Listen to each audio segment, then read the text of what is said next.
What if I told you that things like mass immigration, the aging of the West, and today's social changes came from a plan written 50 years ago? In 1974, the Kissinger Report, or NSSM 200, was a real document from the US government. 123 pages that warned of a problem. Too many people in some countries could destabilize everything. What they did then affects what we experience now. This isn't made up. It's been declassified since 1989, and anyone can see it. Let's understand it together.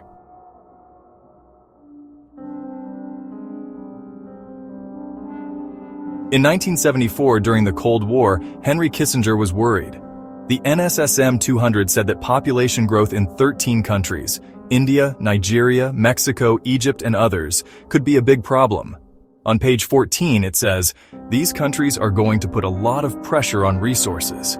More people meant more hunger, more need for energy, and more fights, which could take away things like food and oil that the United States needed.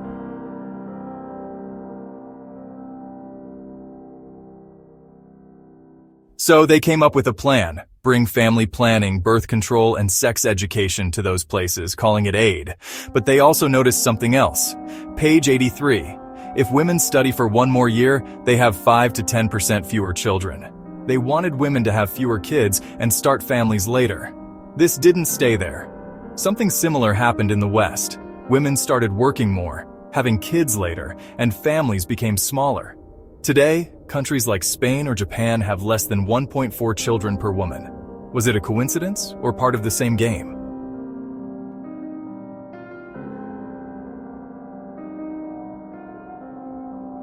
NSSM 200 wasn't forgotten. Page 106 says, the United States must push the UN, the World Bank, and the WHO to do more population programs. And so it was. Since the 1980s, USAID, a US government agency, has put millions of dollars into teaching families in Africa and Asia to have fewer children. The UN, with its group UNFPA, did the same. Later, private foundations joined in. The Bill and Melinda Gates Foundation spends billions on planning to lower births in these countries. George Soros and his Open Society foundations fund projects to help migrants and defend their rights, which fits with the movement of people we see today.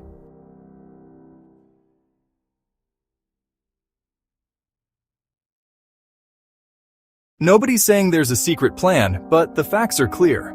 In the countries the report named, births went down, though not as much as here. In the West, things went to the other extreme. Page 24. The world's population could double by the year 2000, almost all of it in the South. That didn't entirely happen, but countries like Italy or Germany today have less than 1.5 children per woman, and they need more people to avoid collapsing.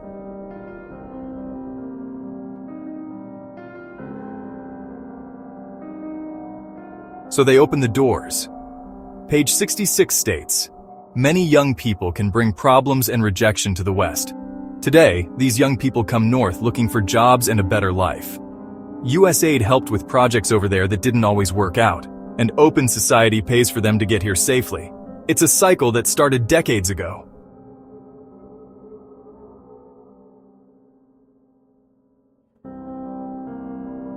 Immigration isn't the same everywhere. In Europe, a lot of it comes from Africa and the Middle East, Nigeria, Egypt, Ethiopia, countries from the NSSM 200 document.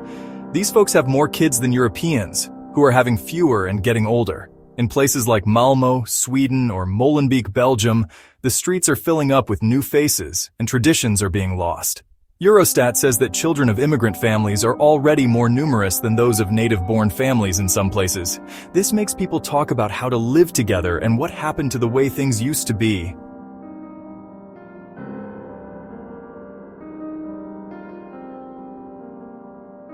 Why do they have more kids?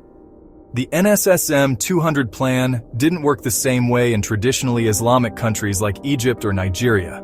There, culture and religion value big families, and the programs to have fewer babies didn't really catch on.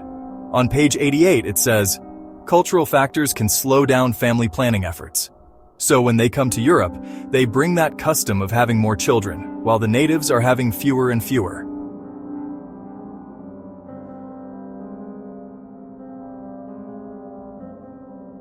In the United States, things are different. Mexico, also from the report, sends millions across the southern border.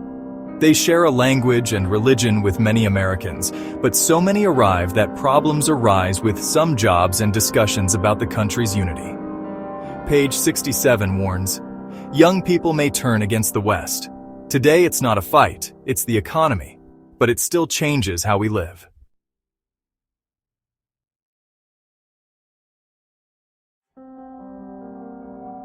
Some people say that in 30 or 40 years, places like France or Sweden are going to be very different because of the people arriving. It's not certain, but the numbers seem to point that way. It's worth thinking about. How do we stay true to ourselves with so much change?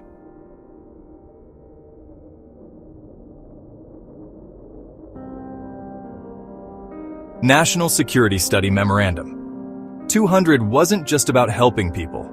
On page 37 it says, many people in the global south control the food and energy that the United States needs. They wanted to protect their interests. Today, big companies, oil, food, technology, profit from a world where migration and fewer children keep everything going. USAID gave money for development that sometimes encouraged people to move. George Soros and his Open Society fund groups that want open borders and help migrants arrive. Groups like the Council on Foreign Relations tell governments how to handle this. Meanwhile, countries like China are taking advantage because the West is busy with its own problems.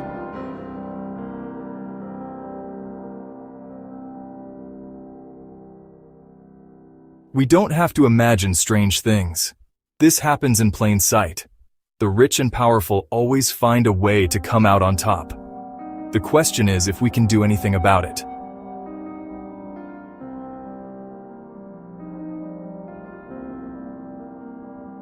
"50 years ago, the NSSM 200 said that too many people were a danger. Today, the problem is the opposite. The West has too few young people and needs to encourage births to avoid collapse. In Europe, the streets are filling with new faces and long-held traditions are being lost. In the United States, the southern border is changing what it means to be American. This isn't a story. It's in the papers, in the numbers, in what we see every day.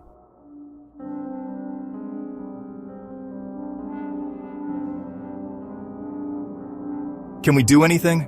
It's not clear, but we can ask for the truth, look at the numbers, and choose what future we want for our children. The NSSM 200 warned us in 1974. Now it's our turn to decide. Do you dare to ask what's happening? Subscribe to the channel, like the video, and share.